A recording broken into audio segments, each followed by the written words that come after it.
we're ready.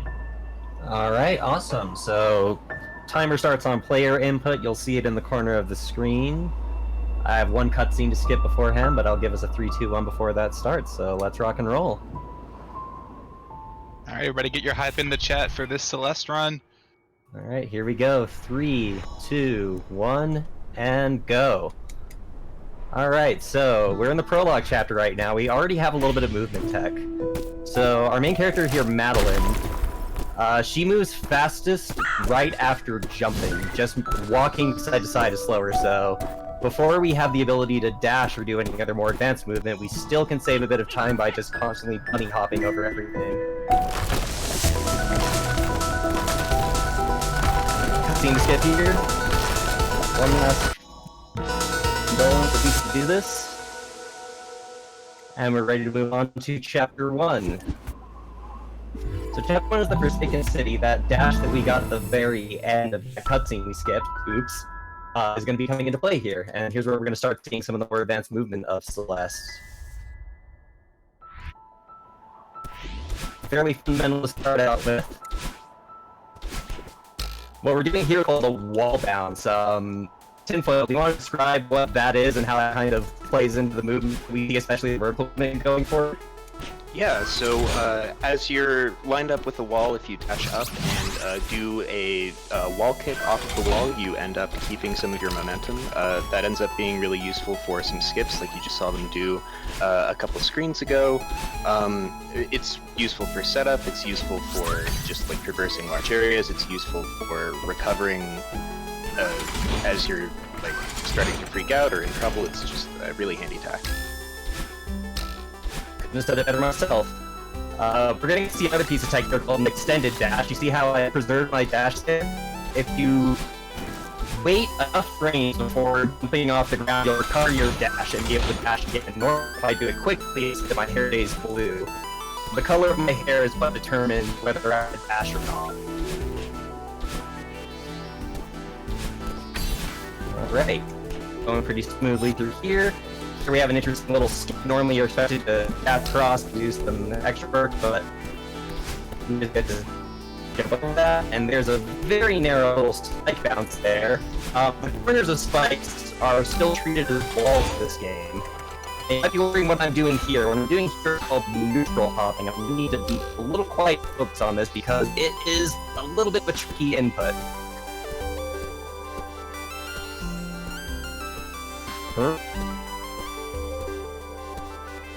Oh, now. Alright, we'll refresh our jump one more try. If we can't get it, we'll just do this normal strat. Oh, that was almost it. So as you can see, if you don't press any direction, there we go. There. If you press any direction when you're getting off of a wall, you can do what's called a neutral hop. Normally you're limited in how much you climb up the wall, your stamina, which counts down as you continue to jump and hang onto the wall.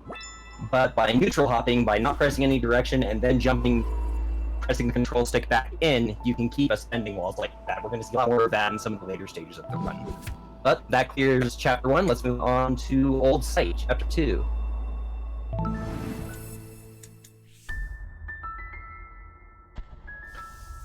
So we're going to get to see a lot of fast movement. We have a lot more horizontal planes in this stage. I'm doing what's called hyper dashing, and that's kind of, if you've ever done a wave dash in a Smash Brothers game, it's not too dissimilar from that. Whoop. Now what I did there was I reset my momentum. Momentum does carry across between screens. There's a little backup strat there since I didn't quite get that crystal, and now we're going to do an interesting little cutscene skip.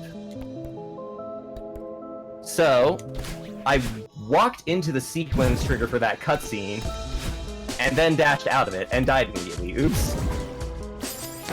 After that cutscene is over, the game recenters Madeline, but it doesn't change her vertical height. So she happens to be in the middle of that green block that I dashed through. You can just kind of go straight up through it without any problem.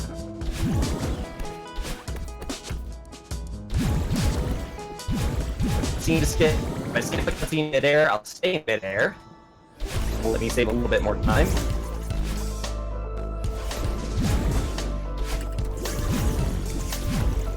And this starts the first kind of mid-boss where we have our dark half, a lot of the runners call her Battling, shaking us around. She controls our movements exactly, and so the route that we have is based on that. Oops. Normally, grabbing in the air. That's okay.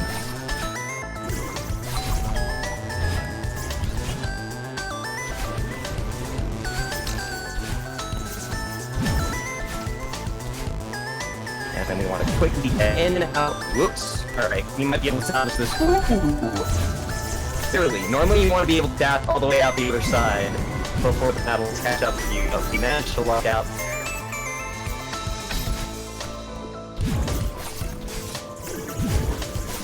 And then just one last little sequence here. And then we are free.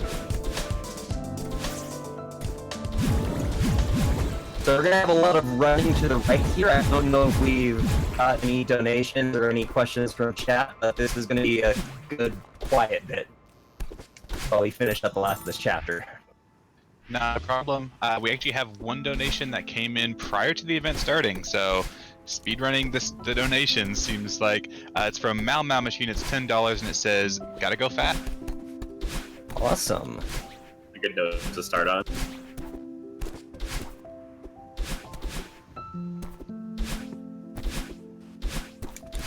And for those interested, our goal for this event is $5,000, which is 10% of our yearly goal of $50,000. So anything you're able to donate, anything you can afford to donate would be much appreciated. We have a lot of great incentives and bid wars this week, or this weekend, that your money will go towards, as well as helping out Children's Miracle Network Hospital.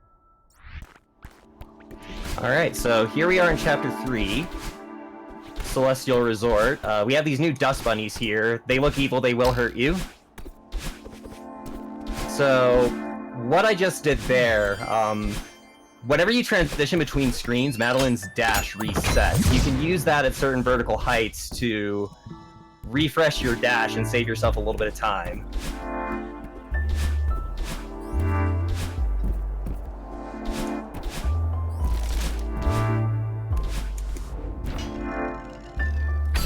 Alright.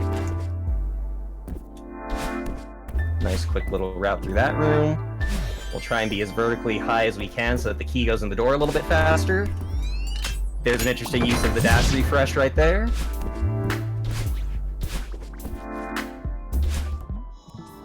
And here we are chasing after the ghostly caretaker of this resort who wants us to spend the night here, but we've got to climb a mountain. That's way more important than whatever he's got going on.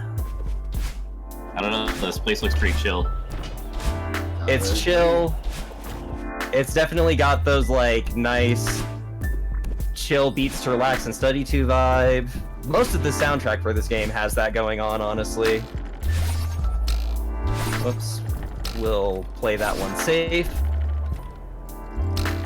Alright, here's a tight jump. Hopefully we can make it. There we go.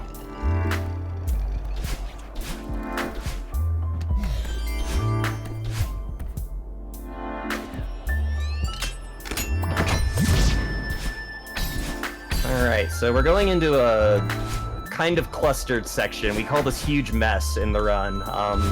This is one of the few semi-non-linear sections in Celeste. We're gonna go chat with Oshiro up there, and then a few different rooms are going to open up. We can do these rooms in any order that we want, but as we complete them, some of the platforms that you see are going to start disappearing, so it's supposed to get harder as you do them. Something that I think is pretty interesting here is that the route that speedrunners usually take tends to differ by the category that they're running. So the route that Leif's going to be using isn't necessarily the route that would be used in like all hearts or all berries.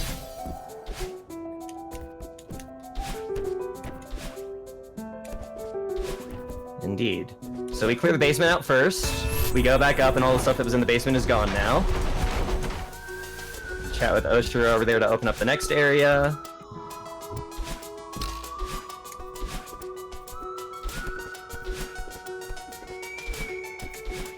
Alright, we got some kind of speedy jumps here. Oh no, darn it. I didn't quite get a hyper dash. So as you can see, when I do a super huge leap like that, that's a hyper dash. If you're kind of crouching and holding to the right and jump quickly, you actually get a lot more momentum out of your jump.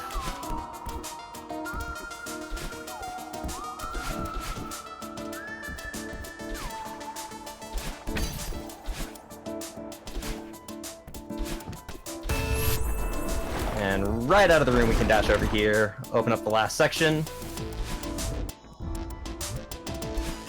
And then we get to meet Theo. There he goes. He's been around in the previous chapters, but the route that we take in any percent, we don't actually really mess with him until now. Yeah, if you're worried about story spoilers watching the any percent, the amount of cutscene skips and optional content skips means that even watching the any percent many, many times, you're just not going to have any clue what's going on in the game.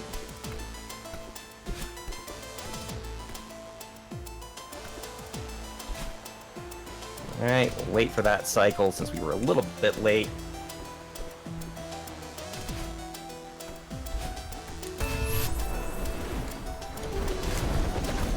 Whoops, didn't quite bounce off the water like I was hoping to there. Water is weird in this game and how it refreshes your jumps. In Taz, you can, like, do things frame perfect on the water over and over again and achieve truly ludicrous speeds. I don't know if there's any water stats that are RTA viable.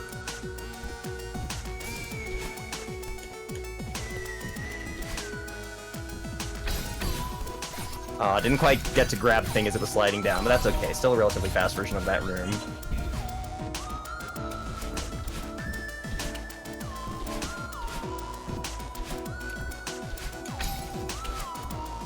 So these little spikes look like they're in your way, but you can just kind of hop over them. Now normally, high-level speedrunners will do a technique called demo dashing. It's kind of a frame and pixel perfect trick. I haven't quite gotten the hang of it, so we get to see this room.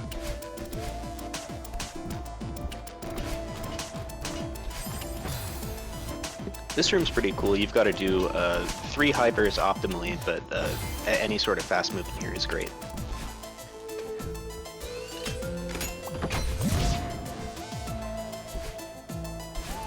And as you noticed, whoops, I was able to just retry once I acquired that key. And I kept the key with me, so I don't have to go back through a room after getting a key. We'll see more of that coming up later in the run as well. So I skipped that cutscene and kept my momentum through it. That's ideally what you want to have happen during cutscenes. Oshiro's mad at us now. Oh no. Whoops. Whoops, not quite where I want to land here. He's going to be chasing us through this gauntlet, and this kind of serves as the Chapter 3 boss. We can bounce on his head and it'll refresh our dash for us, which can be useful for getting around him, although it can get awkward with the way his cycles work. We have a few keyholes to get, and that lets us into this room.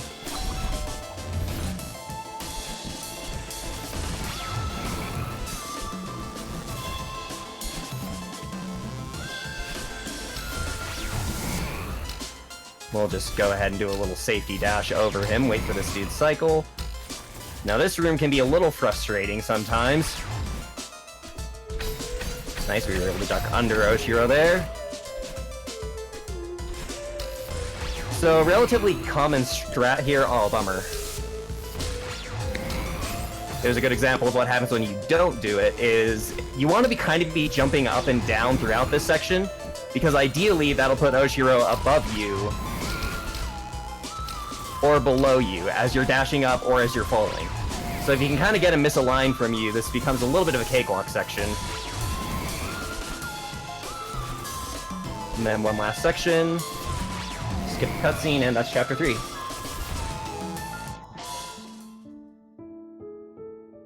Alright. We're gonna have a few slow screens going into Chapter 4. I don't know if we have any more donations at this point. We do, actually. We have a $5 donation from Waffles, which says, "Shout out to the land of entrapment." Yo, what up, Waffles? So glad you could tune in. We also have 50 whole US dollars from Scarab saying, "How much for 7B Golden Strawberry?" Oh gosh. It depends on how fast you want it, because I don't think I've done it myself. Holy moly. So, what we've been running through in any percent, what we're going to be seeing for this run are the A-sides of levels. There are hidden cassette tapes in every level that unlock the B-side version, which has remixed music. Whoops. Oh no, that one's not going to respawn. That's okay, we can save it this way. Quick recovery.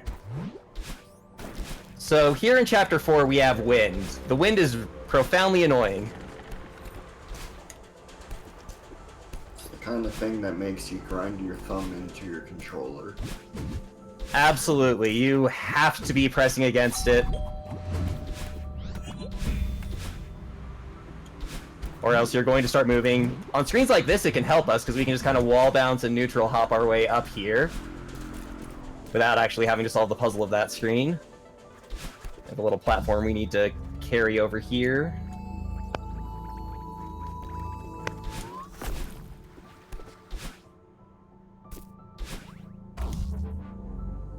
We'll wall bounce off this, grab that gem.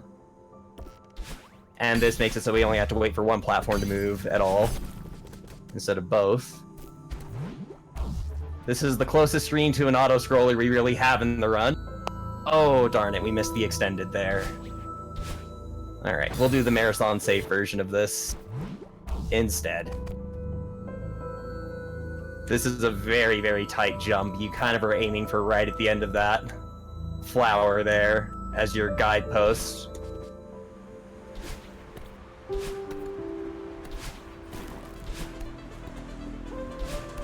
This is definitely the sort of area where, like, the grinding your hand into your controller bit is most prominent. Those jumps that were kind of trivial in Resort are much more tricky when you've got wind in the equation. But you can generally fight against it. Now here's one of the harder screens in the run. What we're trying to do is we're trying to get an extended hyper dash, just like that, off of that tiny little platform. Once we get the first one, it's not too bad because we can just grab this platform without having to necessarily hit an extended on the second. And then we do some more extended hyper dashes to kind of navigate our way through here. Some wall bouncing.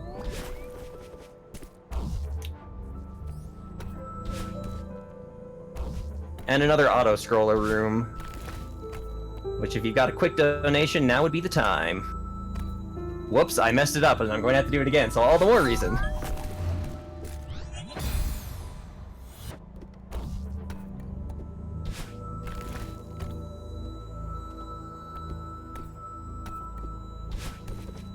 Just because it's an auto-scroller does not mean you get to go on autopilot.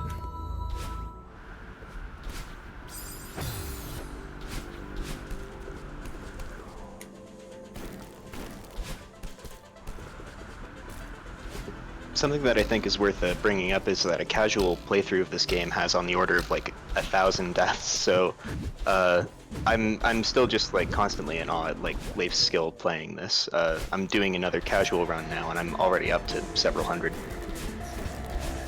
Oh yeah, this game will eat you up, but once you start mastering some more of the movements, it's kind of wild just how satisfying it can feel to like clear stuff. So anyhow, we're on the kind of final rush section of Chapter 4. Here we have a bunch of wind, we have these snowballs. They follow very similarly to how Oshiro did, but they're spawning from the opposite side of the screen. You can jump off them, or they can hit you in the face. Fortunately, if you happen to get yourself on a death cycle, you can generally avoid them without too much difficulty.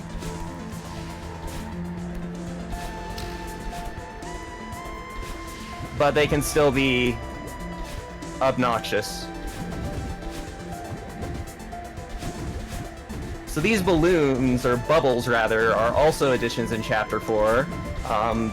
They operate kind of like barrels in a Donkey Kong Country game do, where you can just kind of choose a direction and shoot yourself out of them. By dashing preemptively, you can kind of skip the animation, and it can be a little bit faster. Alright, and there's chapter 5.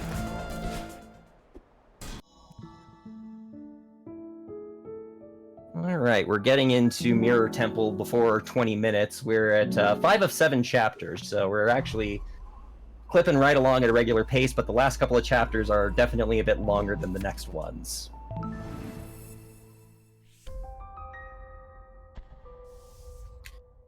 One of the chapters where we have a cutscene to skip right at the start.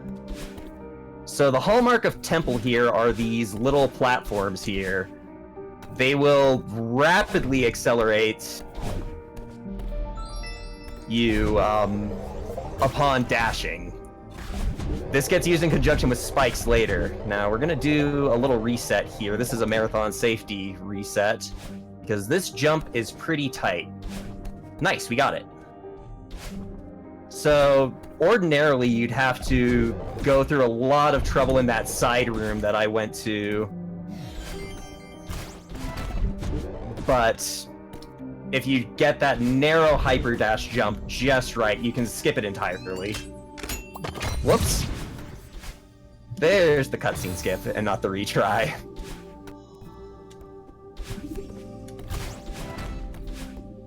Got more kind of dense maze-like areas to go through. Oh, almost. That's alright. If you miss that jump, you always have that dash platform right there to carry you right back up. Not a whole lot of time lost there.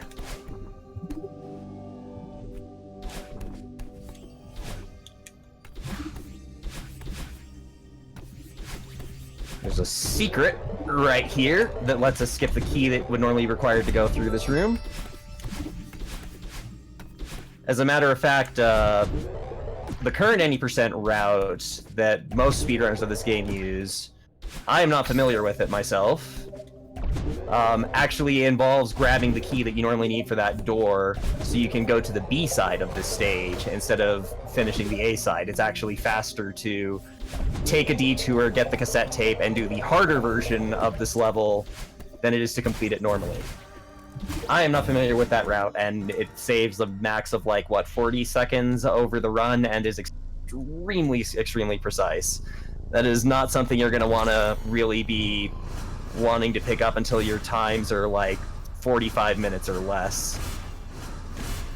What I think is really cool is that the B-side skip is actually based on a glitch, and the devs just chose to keep that in. They've been really cool with the speedrunning scene and willing to make a lot of accommodations for us.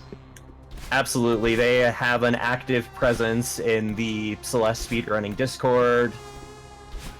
It's been really cool. And you can I can definitely tell that the DLC that got released for this game, it's kind of a ultra hard, super final challenge DLC, was definitely made with speedrunning tech in mind. It's extremely difficult. I haven't even finished the very last screen of it myself. It is an absolute gauntlet to go through. 5 consecutive minutes of very, very difficult speedrun tech. So as you may have noticed... Oh, sorry, go ahead. I was just gonna say, if during learning speedrunning, this is the game to play because it just teaches you how to speedrun it as you get into like some of the more advanced chapters after reaching the any %. Absolutely. So as you may have noticed, the nice chill temple is not really chill anymore. We've got these angry things chasing us. I'm sure they're fine and don't mean any harm. Oh, nope, they totally do mean harm.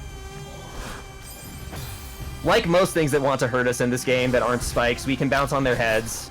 They will break terrain for us, which can be kind of nice, but it can also make them easier for us to catch us. We have a little bit of a maze of stuff to get. Oh no! Alright. Serious face, let's roll.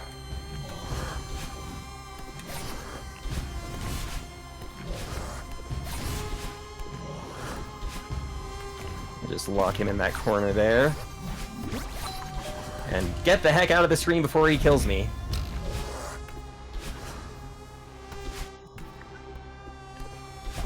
Secrets can be really hard to deal with, but they can also be, tools, sort of.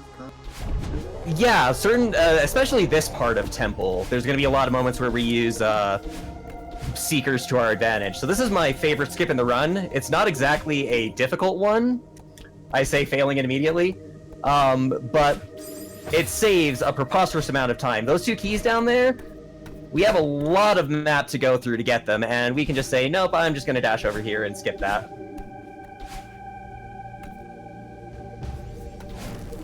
Oh no, I missed my wall bounce. Yikes.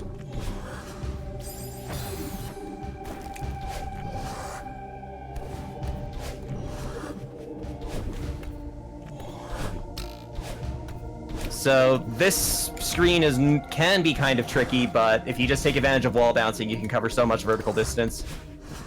Whoops, I missed my extended there. There's an example of how we can set up a Seeker to our advantage. Now here we need this Seeker. Whoops, it's actually faster to reset if you mess it up. Jump away at the last second, he breaks the block, we get the lock, we get the heck out of there. Alright. So here we're at the Theo part of Temple. Theo has a lot of fun commentary for us. He's very helpful. He's very sweet and endearing. We're gonna lob him at stuff. And this is the one and only escort mission that is not miserable in the game. So Theo will knock away the Seekers, but he won't actually really do much beyond that to them. We can throw Theo at switches to open them a little bit faster.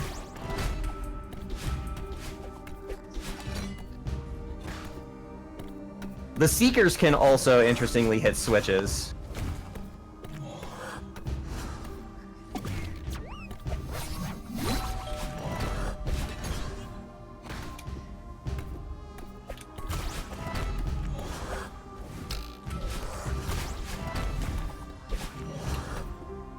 You can manage to bonk them on the head. It can save a lot of headache.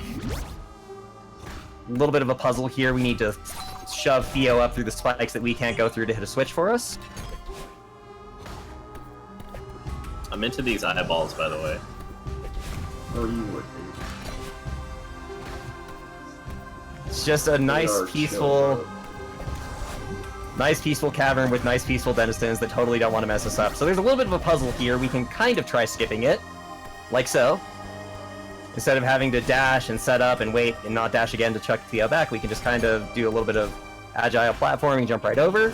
Here we want to bounce on this Seeker. Whoops, we missed. That's okay. We have a backup route. If this Seeker will cooperate, thank you. Alright, and now we're in kind of the final rush room. It's a little loud in here, but we will have some time for a donation because there's going to be some kind of lengthy cutscene auto-scrollery segments for a minute or two here. Can do. I missed one earlier. I want to apologize. It's $10 from Matthew Bradley, who said, always happy to support my favorite streamer, Leif. Aw, shucks. Well, thank you.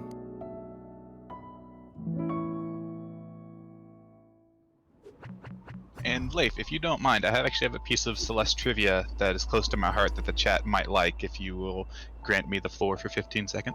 Absolutely, go for it.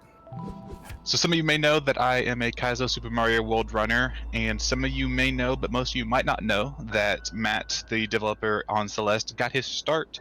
I'm not sure if it was his start, but he definitely made a Super Mario World ROM hack about anywhere from 5 to 8 years ago. It's called Super Mario World Remix, and it is fantastic.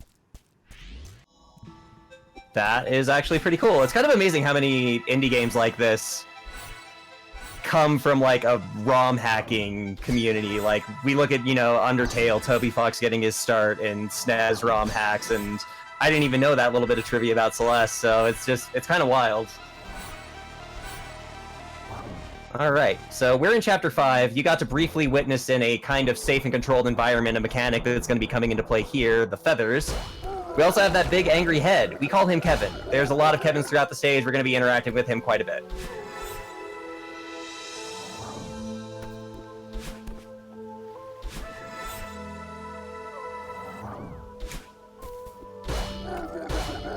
So Temple, or rather Reflection, the current level that we're on, is probably the most demonstrative level in Celeste of how important knowing what's going on between screens can be to preserving time and maintaining a good run. There's a lot of strats that involve just kind of setting up or manipulating your position so that way when you enter a screen, we have some more neutral hopping to skip a segment where we need to get a feather to get up there.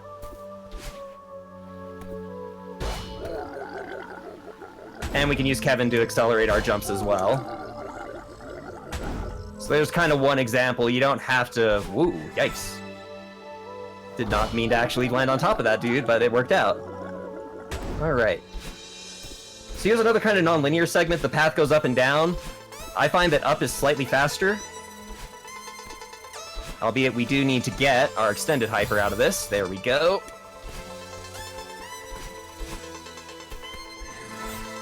We have these bumpers that are new to this area. There's a lot of new mechanics that are introduced in Reflection.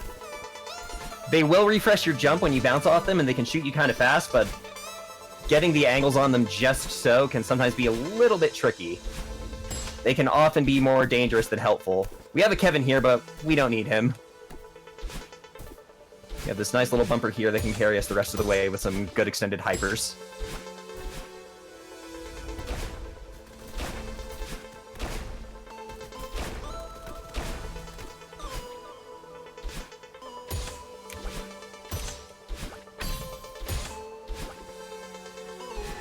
That is a room that I barely remember that I don't want to be dashing into because of the massive spikes there. Here's a little Kevin that we can kind of just barely sneak under.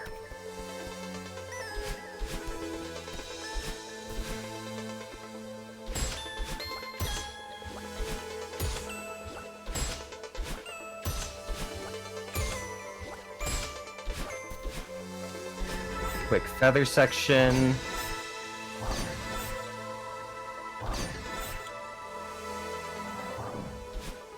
Yet another one.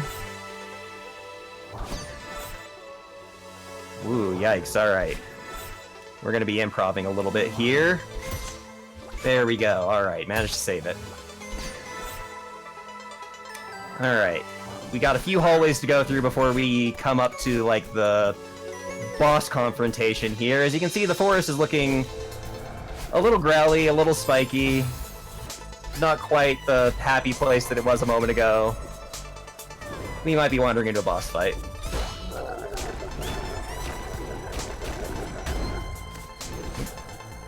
We have this vertical section here. There are actually checkpoints throughout kind of every one of those major platforms there, even though it's not a full screen transition.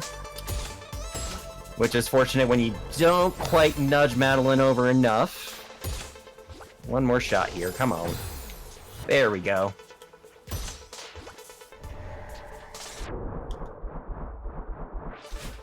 Alright.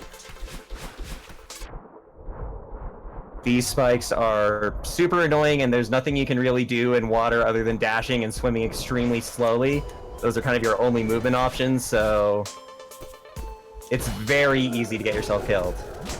This Kevin's going to take us for a little bit of a ride. I've got time for maybe 1 or 2 more donations if we have any before the next major confrontation starts. Did we read the one by Scarabs yet? I did, yes, absolutely. That was the 7B Golden Strawberry. But we do have another $50 donation, this time from BDragon28, who says, good luck to all the runners. Awesome, thank you, Dragon. Alright, so here we are in Battlein.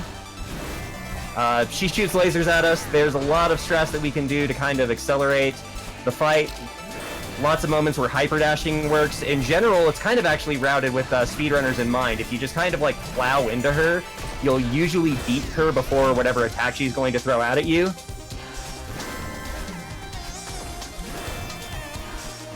And that can make the fight less hazardous, as well as, you know, get through the game faster, which is both what we want. We want things to be safe, consistent, and fast.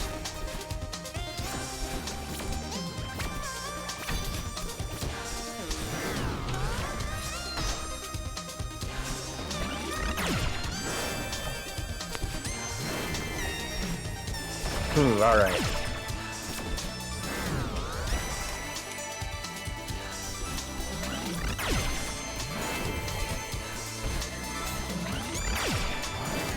Whoa, almost meta.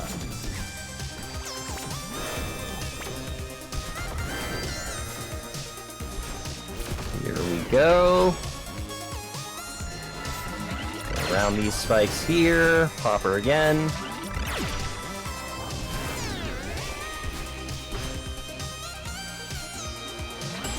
So the room where we can use the bumper to our advantage.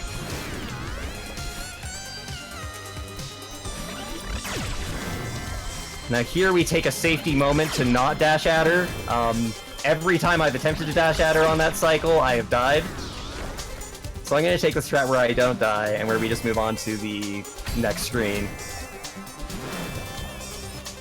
Oops. I didn't jump high enough. One thing that's kind of important with Celeste is if you're going to make a mistake, try to make it earlier on the screen rather than later, so that way you don't have to redo the entire screen. Have a little bit of a cutscene moment here where we're not getting shot at. Another cutscene to skip. We immediately hyper out of the cutscene. Oh, bummer. Come on now. There we go. We want this wad to carry us. There we go. Much better to die early in a room than later.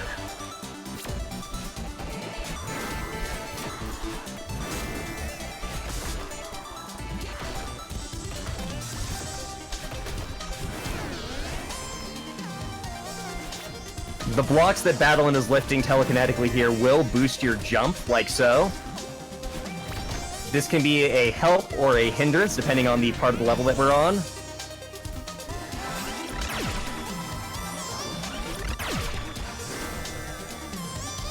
There's an interesting amount of physics going on in this game.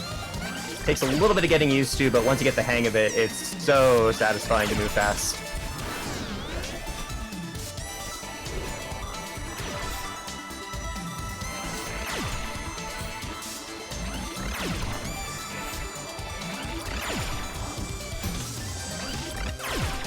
Alright. And that is the end of Battlein. We got one cutscene to skip here, and now we've leveled up. We now have 2 dashes. There's exactly 1 level left after this, the final summit ascent. But now, we can go fast. Even faster than before. We try to do some more wall bounces. We're gonna have I think, one last call for any last-minute donations before the final summit ascent starts. Absolutely. We actually have a second donation from Scarabs that I had missed because my page didn't refresh. My apologies. And it is $50 again. So generous. It says door skip, door skip, door skip, door skip. Oh no. Oh no. We'll totally try door skip. I've done it before. One of my very first PVs, I actually did door skip unironically first try. And I've yet to be able to recreate it since. We also have $20 from TK that says, "You are absolutely decimating this wonderful game. Thanks for all your hard work towards this stream, so here's 20 strawberries to make this a little sweeter." Awesome, thank you so much, TK. Alright. That was a little close, but we'll work with it. We carry momentum into this room and we can skip this little jumping puzzle.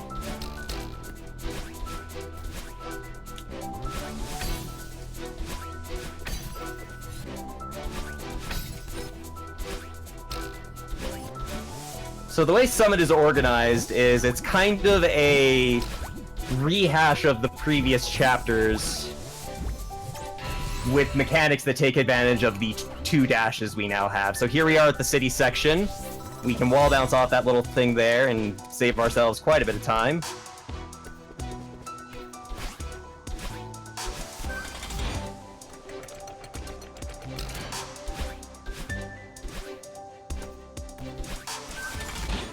Not the most optimal movement there, but we'll work with it. I learned recently that you don't have to get that dash refresh crystal over there. Give me this one, though.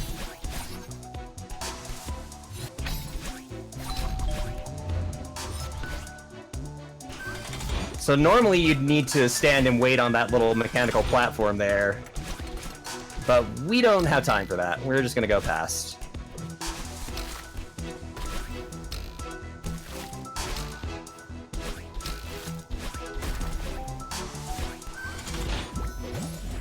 We'll just zip right on up, grab this little nook here, and we're home free. Don't have to wait for that platform to reset either.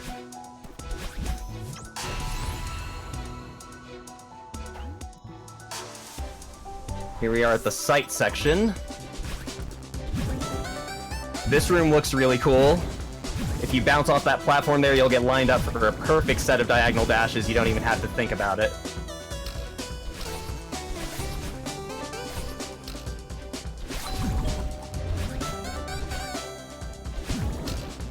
Oh, bummer. We're gonna have to retry that. I was trying to get a very particular angle so that I didn't have to land on top of that dream block up there. Like so.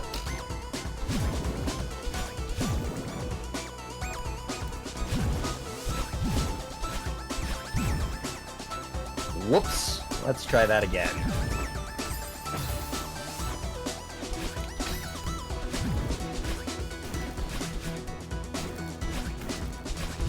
Whoop.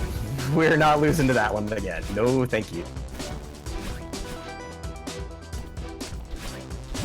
So, interesting things about these dream blocks is you can do kind of any sort of movement out of them. You can do a little hop there. So even though I dashed directly horizontally, I'm still able to jump at the end and dodge that little bit of spikes. There's way more advanced applications involving doing hyper dashes to totally flip your angle around. It's kind of amazing how versatile the movement is. Here we are at the Celestial Resort section. I didn't die to that fuzzy. Nice. Good omens. And we got this room first time. I was worried this would be the most expensive room in the run. Because something I forgot to mention at the start here, I will be donating $1 per death to the cause, so it is in my best financial interests to not make mistakes. But my misery will be Children's Miracle Network's good.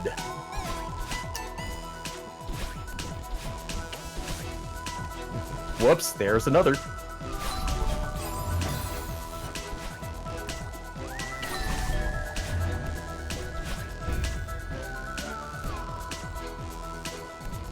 Alright, got through that section.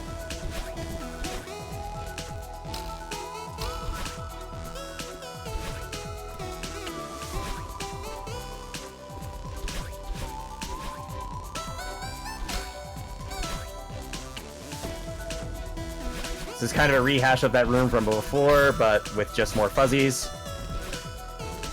This is one of the hardest rooms to learn. I probably died like 80 times here casually. It is so obnoxious, and it's done, and we're past it.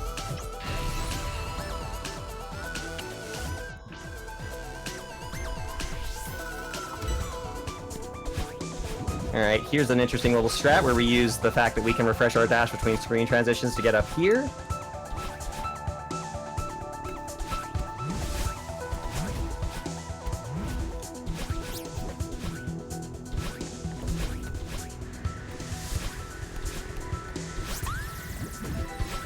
Once again, the wind, even with an extra dash, is still annoying. Oh, I didn't quite jump high enough to jump over that one. Dang it, I was hoping I might be able to refresh my dash off it.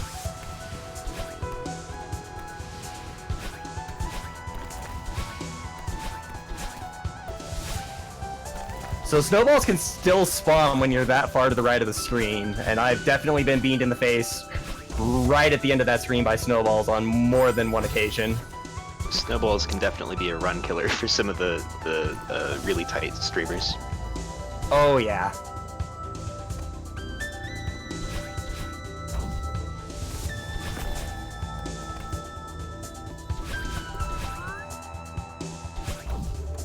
And then we go back and forth to dodge some spikes on this platform.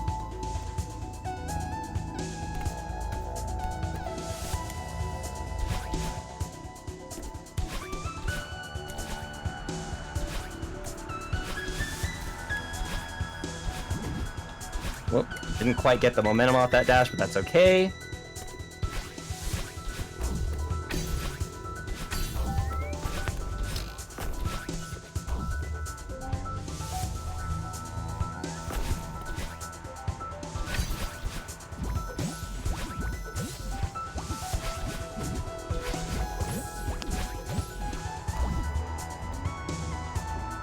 Just a little bit more platforming.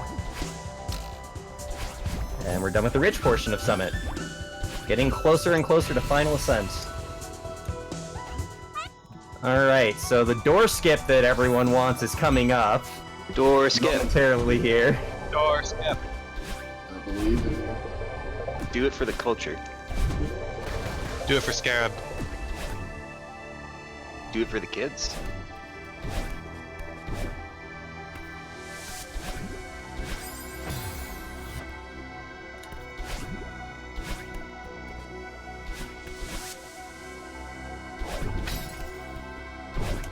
Very careful, if you go a little bit too fast, you will totally dome yourself on the spikes. Fly up here. There is a tricky jump you can do in this room, but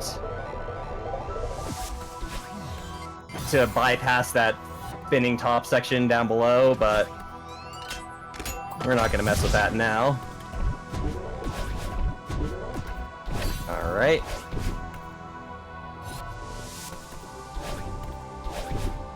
Alright. This is one of my personal favorite little tricks. Normally there's another bit of a dashing puzzle, but if you just go beyond, you're fine. Okay, here is the door skip room. That tiny little gate there, we're trying to get under it. Like so. And there's a second door that we gotta skip as well. Almost. Alright. We're gonna save some frames for ourselves. We got the first door skip. The second door skip is extremely difficult. I'm sorry. You did great. Door skip is, for anyone unfamiliar, a huge meme in the community for how hard it is to do and how little time it saves. Yeah, that's like not even really half a second of time saved. If you manage to pull it off. But boy howdy does it feel good to get. It does technically save time, so it is very much so a skip and a strat, but is it worth it? Not unless you're going for like top 10 runs generally. Alright. So here we are at Final Ascent. The remix version of Reflection was kind of earlier. We have these little flag check marks to indicate our progress. We're going to be trying to wall bounce whenever we can as we're going vertically, just to get a little bit more speed. And if you thought the wind wasn't enough coming to the sides, now it comes from above.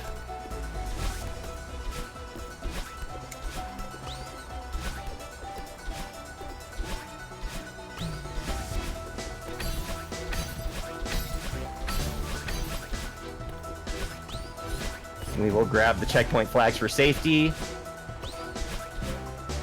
Fully optimized runs, there's quite a few of these that you end up skipping.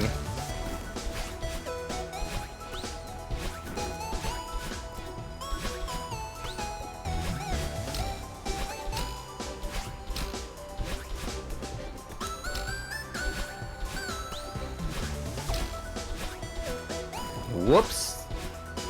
We'll just do this the safe way.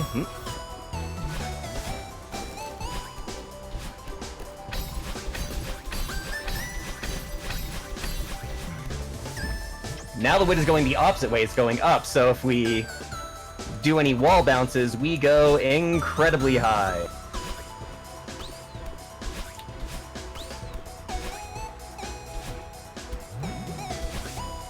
Oh, bummer. I spent too many of my jumps too early.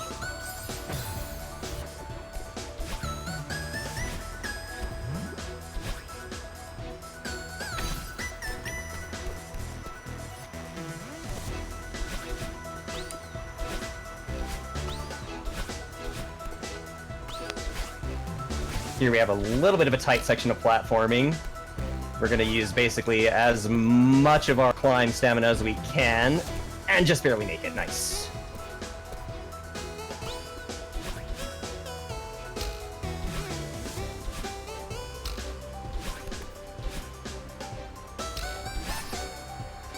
Do some quick dashes over there. That sets us up for the platform, which gets us nice and cleanly into the next section of the climb.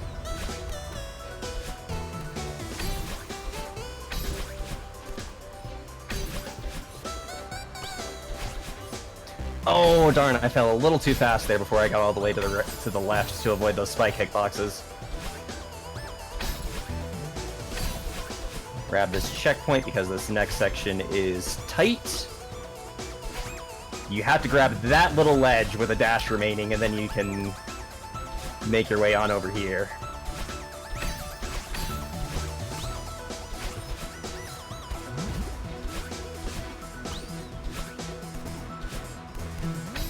And if you ever happen to run out of stamina, if you know how to neutral hop, you can pretty much save yourself for these final sections. There are some feathers here. We're ignoring those.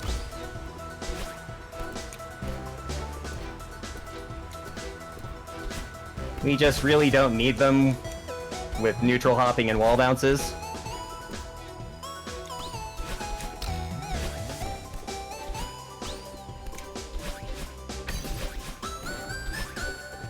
Right, round and round we go. Oh, dang it. Alright.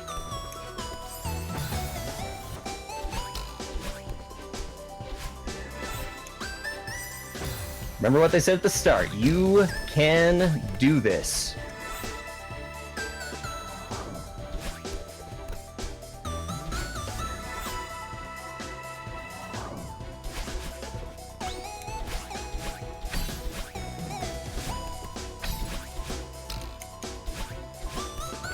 Ah, bummer. We're just gonna cancel that before it starts.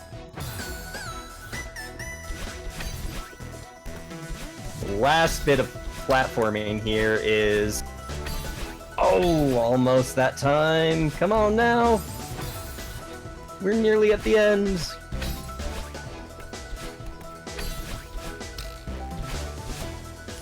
I refuse to choke.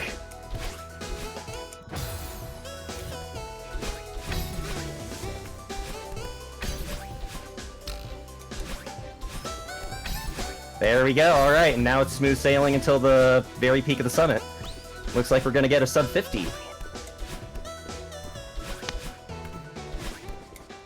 And time is coming up very shortly here.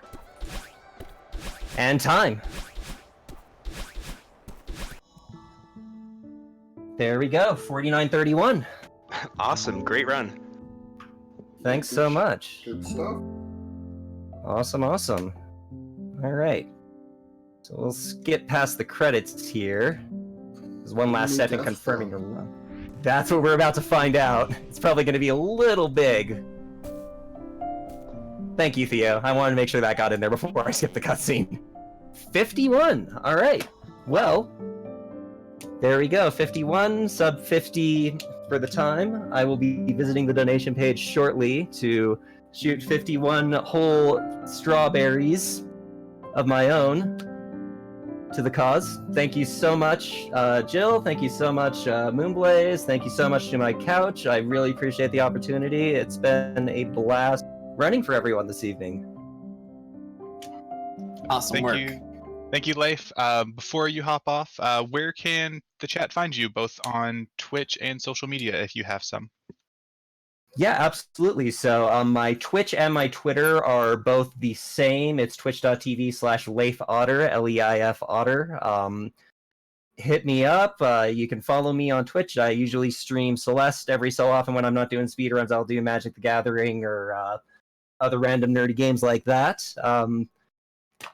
Hopefully I'll be able to get to stream in Fursuit one of these days. I'm super excited to break that out. You can also catch me at MFF in person this year. So, Couch, you want to drop your handles as well? Yeah, I'm UFO Techie on everything. I will also see you at MFF. Right. wild. It's like we're sharing a room or something. I think the rest of Couch is pretty off social media, but this has been a blast, and I'd just love to plug Leif's stream again. They've been cranking out PBs like over and over for the last 2 weeks, so if you keep up with them, they'll just keep on improving.